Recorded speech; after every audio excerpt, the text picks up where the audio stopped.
Function of x plus y equals to function of x plus function of y. Function of 1 equals to 3 হলে function of 30 এর মান নির্ণয় করো। এটা মিললে একটা অ্যাডিটিভ ফাংশন। তাহলে সেক্ষেত্রে ফাংশন অফ এক্স এটা আসলে কীরকম হবে? ax, যেখানে a হচ্ছে একটা কনস্ট্যান্ট। যদি function of X equals to X হয় তাহলে function of Y equals to কী হবে?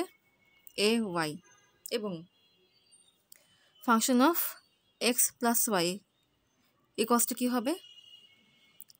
এক্ষেত্রে খেয়াল করো এক্স এবং এক্ষেত্রে এক্স, তো এক্ষেত্রে যদি এক্সের পরিবর্তে এক্স প্লাস ওয়াই বসাই তাহলে এক্ষেত্রেও এক্সের পরিবর্তে এক্স প্লাস ওয়াই বসবে। অতএব তখন পাবো A X plus A Y equals to X হচ্ছে function of X plus A Y হচ্ছে ফাংশন অফ ওয়াই।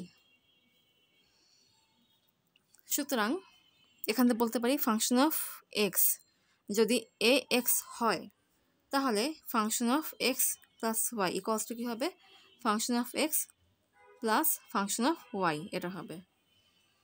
সুতরাং function of X equals to A X. এখন কন্ডিশনে বলেছে ফাংশন অফ 1 ইকুয়ালস টু 3, তাহলে এখন এক্ষেত্রে এক্সের পরিবর্তে কী বসাবো? 1 বসাবো।